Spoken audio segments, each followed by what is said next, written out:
Good morning, good morning. Another beautiful day here on the water. As you can see, it is nearly cloudless and blue and extremely hot. There's not a lot of wind. I'm just gliding along at between 3 and 4 knots. If it slows down any more, I'll put the engine on. But before I do that and make a lot of noise, I thought I would introduce this video to you right now. I am going to show you a little village I stumbled across. I was just sailing all day and looked on the maps and found a bay that looked like a good anchorage. And I stopped there and I just happened to anchor out front of a little village. It wasn't on the maps, but yeah, I pulled up there and I looked through binoculars and it just looked crappy, to be honest. It was just like, I didn't even know if it was inhabited. There was just fallen down houses and I don't know, it just looked like a lot of rubbish, and the dock was broken and there was just boats on the beach. And so anyway, I just anchored there and I was leaving the next morning today.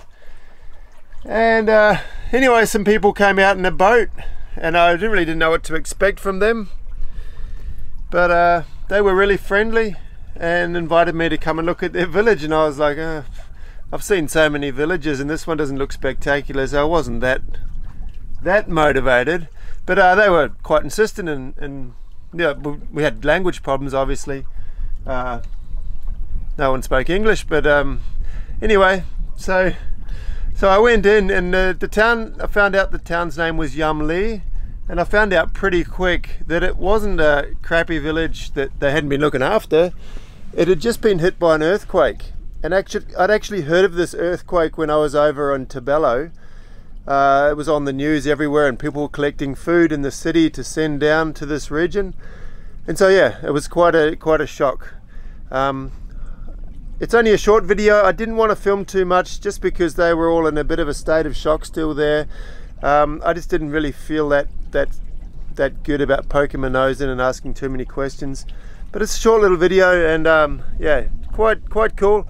And afterwards they brought me a bunch of coconuts, and I felt, you know, I gave them some clothes and whatever I have, but I don't have too much on the boat. So yeah, well, it's called the, I don't know, ring of volcanoes, or the triangle of volcanoes or something. There is a lot of volcanic activity and earthquakes and things around that region. So yeah, I guess they've had to rebuild a few times maybe, but it's sad that people die down there and that there's really help is a long time in coming for them.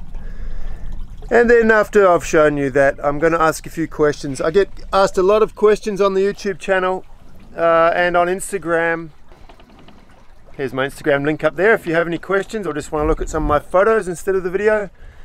And yeah, so every now and again I do a little Q&A just to do a bulk answer, because a lot of you out there are sort of asking similar questions, so I'm just sort of trying to get them all together at once. Although I do answer your question on YouTube, this is more of a social activity. Okay, enjoy. You.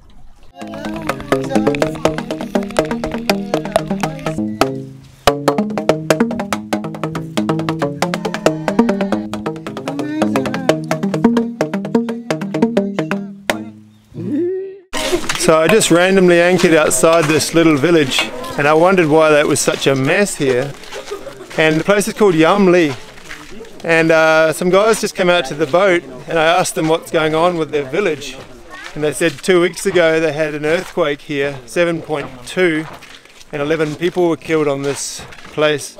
And look at the houses and everything are pretty destroyed. So yeah, I thought it was just a messy village, but look at this place.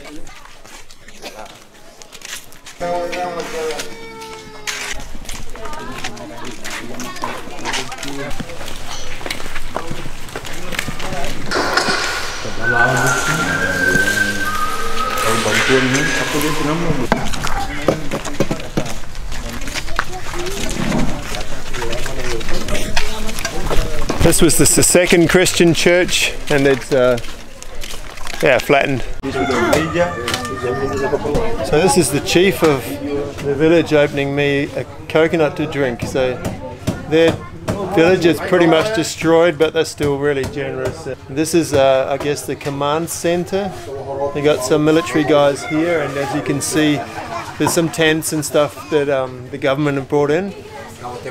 There were 3 days without any help because they don't have any way of communicating. So it was the first 3 days. There was 11 people dead and there was no one here helping. So they also had 50 people injured here, ranging from broken bones to cuts and bruises, and these people got taken to a clinic, emergency clinic. There's a German doctor there.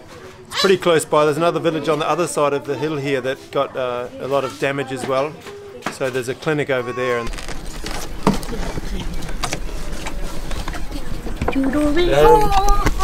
just a beautiful sunset here, and some guys from the village came out and we cooked up some taro and having a bit of a fish here at sunset. It's pretty sweet. The guys are pretty friendly here. Okay, Q&A time. First one up, Dallas. Good one, mate. One of my very valued patrons. Question from you. Do you think if you were full-time on the boat for a year or two, the novelty would wear off? Like, a lot of the sailing channels show the nice things, but I'm sure it could get frustrating at times, etc.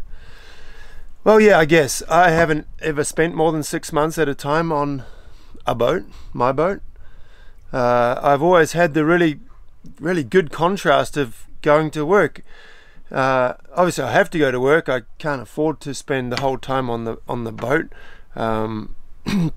It's quite, and when I say that, I could afford to spend a year or two on the boat, but in this time I would probably let the boat go downhill. I mean, I would try to save money, so I wouldn't be doing the preventative maintenance that I would need to do to keep the boat at a high standard, at a standard that I want to and I feel safe with. I would also probably do less things, you know. You're just saving money. You're not going to go to shore, have a beer, be social, things like that. And the thing is, I'm not going back to work to a factory job that I hate just to go and sail, which would still be okay. It would still be worth the doing the work that you don't like, you know, because the sailing part is so good. But I do a job I really love. I really love photography. I really love snowboarding. I love working for Volcom. I love my other clients. I've done it for so long. The only thing that's going to stop that is my body, personally. I've had 3 knee reconstructions in the last, 15 years. A lot of broken bones. I've still got a plate in my shoulder. You can see in a video up here of when that happened. I have a lot of injuries, and my body is starting to wear. I am starting to notice it during winters now. The cold as well, but just, you know, it's hard work shooting, snowboarding, carrying a 20-kilo backpack and things like that. So if I do stop, it will be because of my, just physically, you know, I'm 45, I'm pretty old now, and so yeah. I guess your actual question was more about the sailing, so I'll get to that. I don't think I would get sick of it. It would maybe not, I maybe would take it for granted a little bit more. That's true. When I'm away from the boat for 6 months, the first 2 months I really enjoy being away from the boat, and then the next 4 months I'm really looking forward to getting back to the boat. But it is good to have a break away from the boat, that's for sure. Just like anything in life, you know, it's you need to spice it up a bit every now and again. But I think I could enjoy being on the boat the whole time, and who knows, in the next few years it might happen. I'm sure I'll still go back and do some jobs. I'll have to. Obviously, I need to make some more money, but it might change from going 6 months on, 6 months off to being maybe 8 months on, 4 months off. It might change that way. I'm not ruling it out, and I'm sure I'll enjoy it. It'll make things easier in some ways. Finding somewhere to leave the boat for 6 months that's safe and affordable is a bit of a struggle, to be honest, and so not having to do that will make it easier. So we'll just see. Life's great. To be honest, I can't really complain about anything, and if it changes this way or that way, I'm sure it's still going to be great. So yeah, thanks for the question anyway, Dallas, and thanks for your support. Next question. This one is from Take Note with Reason, from one of the videos on YouTube. Mate, I've been binge watching your videos the last few days. It's been an amazing journey.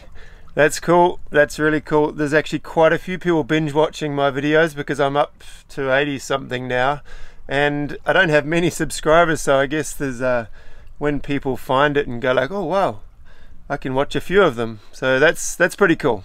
I guess now it's getting closer to winter in Europe, or Northern Hemisphere winter, so it's getting grey and shitty and people are spending more time in front of the TV. So I'm stoked. Just watch away, ask questions, keep watching.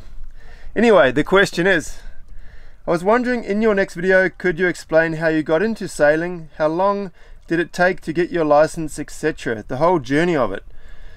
Keep living in the free world, you have a new fan. Wow, thanks, awesome. That's a really big question, and I think I'm going to do a video about it because a lot of people have asked that over the last year or so, and I've always just thought, oh, I don't know, I'll put it off.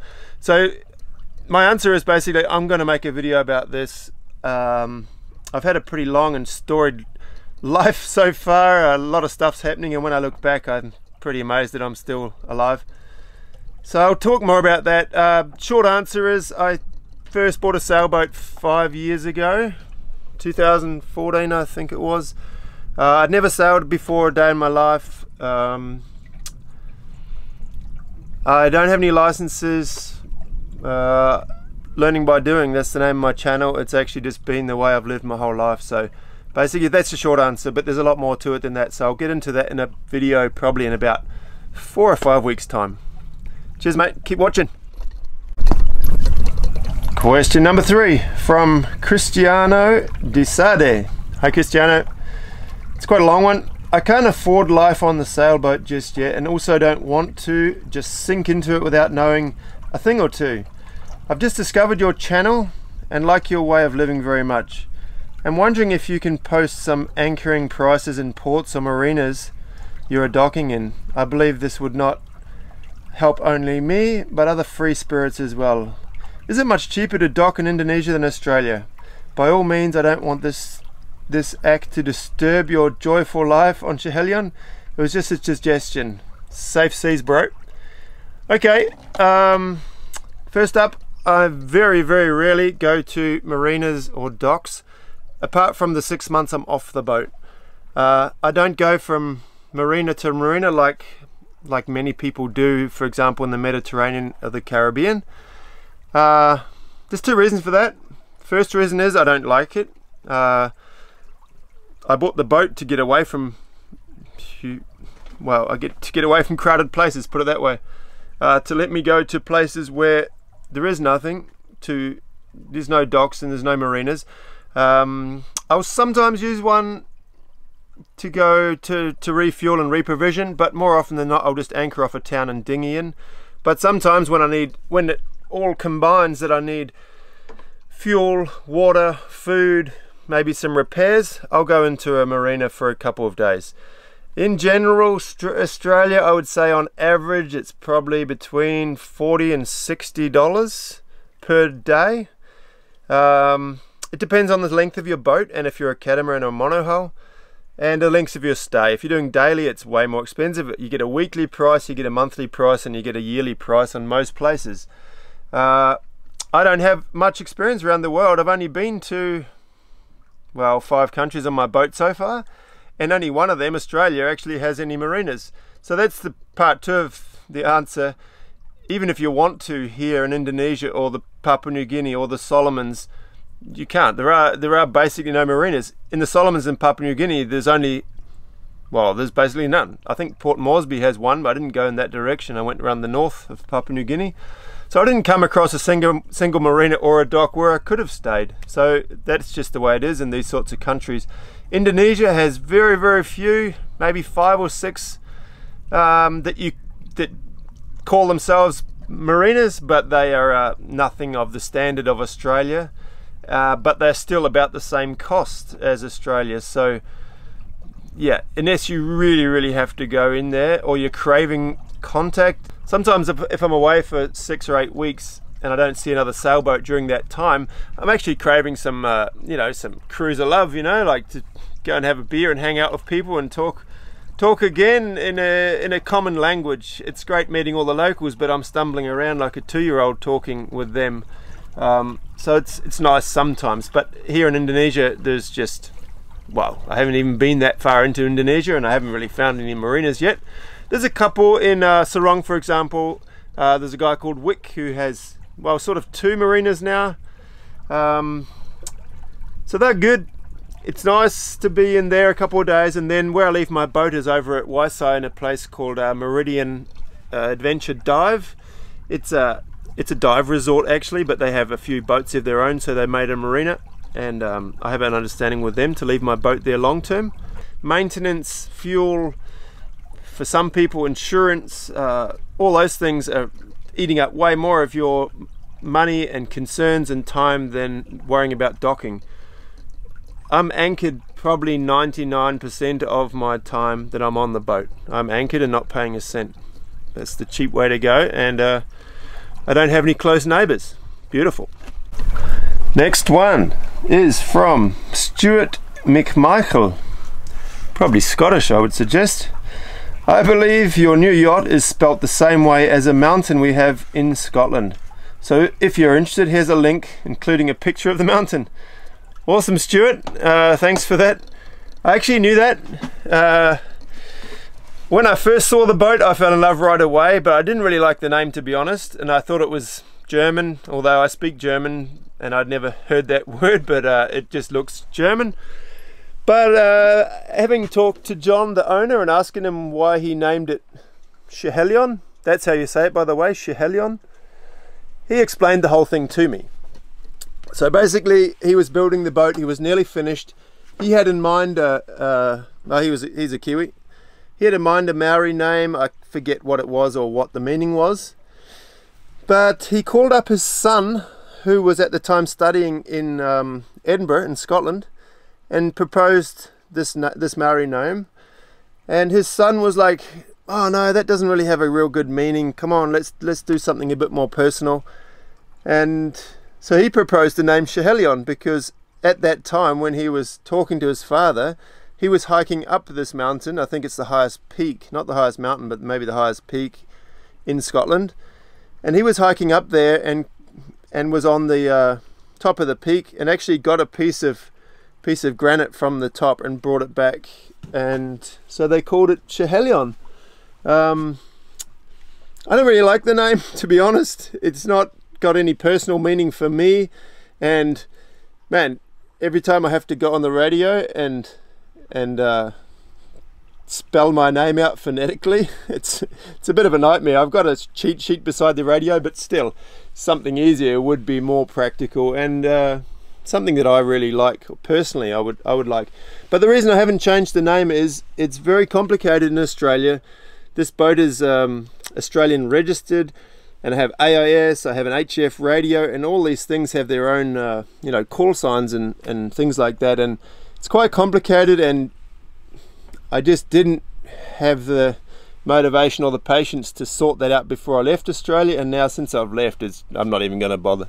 So maybe one day if I go back to Australia I will change it, but I mean, whatever, it doesn't bother me. I don't use the name that often, I don't see it that often, and around here nobody really radios anybody, so it's all good. Last question for this little session is from Gumbyhead1. Love your videos, Vernon, you're a massive inspiration. What's the name of that app you use again for satellite imagery navigation? Heard you speak about it on the Ocean Sailing podcast. Link to that one. Okay, the name of that app is Ovital or Ovital. I'll put a link to it in the description below this video. It is a Chinese app. I've actually talked about this before, I think, but I'm getting a lot of questions about it, and it is such a great tool. I definitely would have sunk or crashed into something or just like felt a lot less confident without that app, so I'll tell you about it again. It's a Chinese app.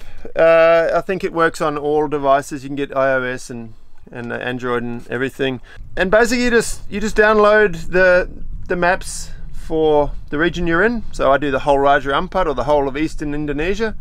I used it in the Solomons exclusively. It was the only thing I used basically, and it just basically shows, it overlays your position through the GPS on your phone on top of the map you've downloaded, and you can download it from Google Satellite or from Bing. Here in Indonesia, Bing is much more accurate and clearer than Google, but I download both because in some places, just when you want to go in, it happened to be a cloudy day on Bing and you can't see the coral, and then on Google it might have been a year or something different and it was a sunny day. So I download both. It takes up more space on my phone, but I have that chance that you know, I'm going to get a clear picture of where the coral's at. I use Navionics to do my route planning and distances and things like that, but Navionics maps are terrible here. They're very inaccurate, so I don't rely on that, but so I combine between those two. But yeah, it's Ovitel maps. Download it, spend about 3 or 4 days trying to figure it out. Once you've figured it out, you'll love it. You just have to make sure you download the maps when you have good internet. I often just put it on a whole region. It'll take about 4 or 5 hours to download in high quality. I just, you know, go to dinner or sleep or whatever, and anyway. Cool, that's Q&A for today. The wind still hasn't picked up. We're still just ghosting along. I sort of have to make it to an anchorage here by, well, actually I don't know where I'm going to anchor tonight, so I need to get to the general vicinity around 4, so it gives me a couple of hours to find an actual anchorage. It's very deep around this place where I'm going, so I'm probably going to put the motor on. If I keep going at 3 knots, I won't make it there until 6 in the afternoon, which is just a bit late if I don't find an anchorage straight away. So I'll have to put the old iron sail up. Doesn't look like there's any wind or squalls or anything on the horizon that's going to speed me up either, so, and it's just a bit too forward of the beam to put the spinnaker up, so I sort of have to put the engine on, unfortunately. But anyway, I hope you like this video. Yep, simple one, short one. Next week's video, well, the video in 2 weeks, I think you're going to love. I really like making it. Is a solo sailing passage video with some strong weather, and yeah, I had a real fun sail and I think you'll like it. But anyway, that's it for this week. My patrons, awesome. I think I have 3 or 4 new ones. I really don't have internet much at the moment. When I do next have internet, I'll give you a shout out. Name you all. You're awesome people you are for supporting my work here and giving me motivation to keep making them. You're the guys that ask the most questions and give me the most tips, and you know, there's a real good community vibe going on there. So thanks to all you guys, really cool, much appreciated. And thanks to all the rest of you for watching. I hope you enjoy the videos. If you do, yeah, you know, standard thumbs up, blah blah blah, whatever, that's what everyone says. But more importantly, if you do like them and you have a friend that you think might like them, please consider sharing these videos. That's the thing that helps me out the most. And yeah, see you in 2 weeks for the next installment. All right, bye bye now.